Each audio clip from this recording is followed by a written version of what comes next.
A paz do Senhor, querido professor, seja bem-vindo a mais um podcast EBD em Síntese, com momento pedagógico. A paz do Senhor, queridas professoras, irmã Sheila, irmã Zuênia. A paz do Senhor, é um motivo de alegria estarmos aqui mais uma semana, né, para estudarmos juntos e aprendermos juntos antes de ministrar as nossas aulas. A paz do Senhor, meus irmãos, estamos aqui na penúltima lição do quarto trimestre. Que alegria, estamos chegando no finalzinho do ano, está pertinho já de concluirmos este ciclo, e Deus ele tem sido bondoso conosco até este presente momento. Estamos aqui mais uma vez para trazermos dicas pedagógicas que com certeza serão de muita valia para a aula dos nossos professores. Isso mesmo, querida professora. Hoje já com a lição de número 12, que tem por título A Bondade de Deus e os Falsos Profetas. Graças a Deus teremos alguns objetivos, conscientizar seus alunos de que vale a pena preservar ou perseverar em oração, porque nosso Pai Celestial é bom, nos ouve, quer o nosso bem, e enfatizar que o Evangelho fala claramente de dois caminhos. Logo, não há meio termo, né, quando o assunto é a salvação. E esclarecer aos seus alunos como eles podem identificar um falso profeta e o perigo que é ser enganado por esse tipo de gente. Querida professora irmã Zuênia, com sua dica pedagógica. Amém, vamos lá. Hoje eu trouxe para vocês uma dinâmica que tem por título Centro da Vida, Homem ou Deus?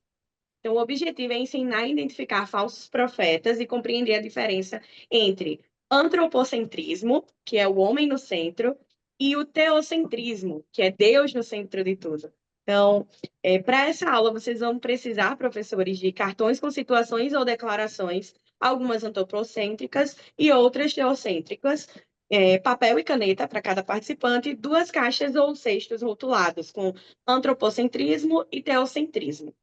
E aí, para a abertura, você vai explicar que a dinâmica ajudará a entender como identificar os falsos profetas e a diferença entre colocar Deus, né, como centro de tudo na nossa vida e e colocar o homem, né, ser algo mais humano. Então, você vai distribuir primeiramente os cartões com as situações, né? Alguns exemplos dessas declarações antropocêntricas, que aí eu coloquei aqui. Eu posso fazer tudo sozinho, não preciso de ninguém, ou meu sucesso é resultado apenas dos meus esforços, e exemplos de declarações teocêntricas, que é confio em Deus para guiar os meus passos, minha vida é decidida e marcada por Deus. Então, e por aí vai. Então, você vai montar, né, esses cartões e você vai pedir que os participantes eles leiam essas declarações e eles escolham qual colocar. Como eles são novos convertidos, antropocentrismo e teocentrismo são termos que você vai estar ensinando para o seu aluno. Então, antes de iniciar o tópico 3, você já poderia estar iniciando com essa dinâmica, que aí já vai ajudar eles a terem essa noção, né? De identificar que os falsos profetas são, na realidade, pessoas que estão na casa do Senhor, que dizem estar ligados diretamente com Deus, porém, a sua pregação, doutrina, a sua vida é baseada nele mesmo, né? Que é o antropocentrismo. E quando a gente identifica isso como novo convertido, faz com que a nossa vida seja alicerçada, né, em Cristo Jesus. E aí, quando a nossa vida ela é alicerçada em Cristo Jesus, se torna mais, se torna uma caminhada mais plana, porque a gente vai passar por dificuldades, por tentações, por várias coisas, porém a nossa vida estando guiada, né, com Jesus Cristo, nós iremos passar por essas situações, mas não iremos cair, né, e nos desviar do caminho do alvo que é o céu. Amém? Então, conclua com uma oração com o seu aluno, pedindo a Deus que ajude cada um a manter o foco nele e a discernir esses falsos ensinamentos, que hoje em dia, com as mídias, né, acaba sendo muito mais fácil a gente ser enganado. Então, a gente precisa se blindar e precisamos finalizar esse momento com uma oração, pedindo para que Deus ele chegue, blindando a nossa mente e o nosso coração desses falsos ensinamentos.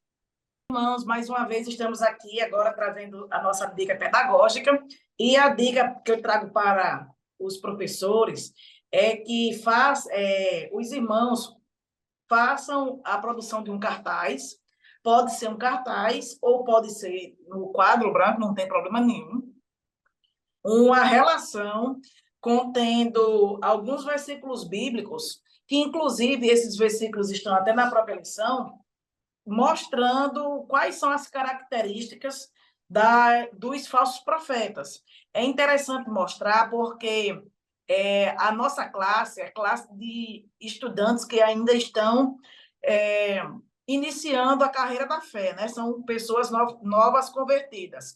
Então, nem todas elas conhecem de fé e de fato o que está ali se infiltrando dentro da igreja, da casa do Senhor, né? Então, os irmãos podem colocar no cabeçalho desse cartaz mais ou menos a seguinte frase: como reconhecer um falso profeta? E aí o irmão vai colocar as referências bíblicas e do lado dessas referências algumas características para que os alunos possam compreender e assim eles possam identificar as pessoas que estão agindo desta forma. A primeira referência que eu gostaria de citar para os irmãos é a referência que está no livro de Mateus, capítulo 7, versículo 15, em que o Senhor Jesus mostra que essas pessoas elas agem como lobos devoradores.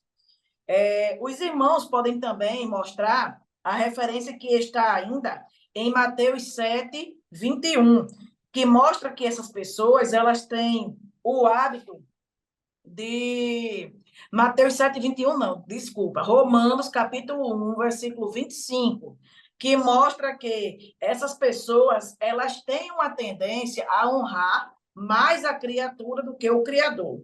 Mostra também as passagens que se encontram no livro de Mateus, capítulo 7, do versículo 21 ao versículo 23, assim como também a passagem que se encontra em 2 Timóteo, capítulo 4, versículo 23, que vão mostrar que essas pessoas elas têm uma tendência a dar ensinamentos, a trazer palavras voltadas mais ao antropocentrismo do que ao teocentrismo, que é o que a irmã Zuênia já falou, que são aquelas pessoas que tendem a colocar o homem no centro de tudo, ao invés de colocar Deus.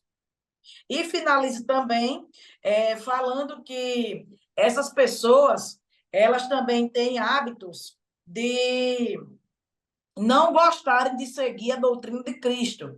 Elas querem seguir as suas próprias doutrinas, os seus próprios ensinamentos, de acordo com as suas vãs vontades. Aí, cite aí agora a passagem que se encontra no livro de 1 João, a epístola de 1 João, capítulo 4, versículo 6. E finalize, meus irmãos, explicando que a árvore boa ela vai demonstrar bons frutos, enquanto que uma árvore ruim, ela vai demonstrar frutos ruins. E Jesus ele deixou isso muito claro na passagem de Mateus, capítulo 7, do versículo 15 ao versículo 18.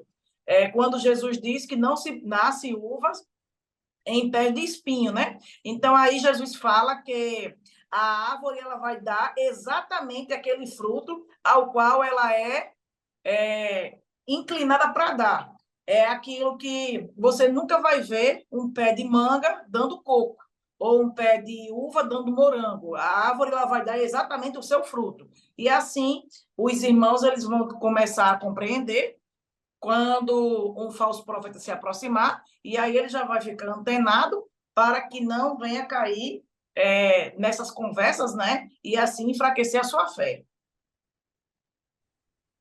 Isso mesmo, querida. Graças a Deus, querido professor.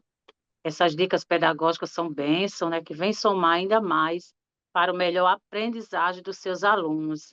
E é muito interessante, querido professor, realizar na sala de aula também, tendo em vista do segundo objetivo, que fala sobre enfatizar que o Evangelho fala claramente de dois caminhos, logo não há meio termo, quando o assunto é a salvação, você pode estar fazendo aí, professor, uma tempestade de ideias, né? Sugerimos que inicie sua aula com alguns questionamentos, né, para a introdução da lição. faça a seguinte pergunta: qual o caminho que leva ao céu? O estreito ou o largo?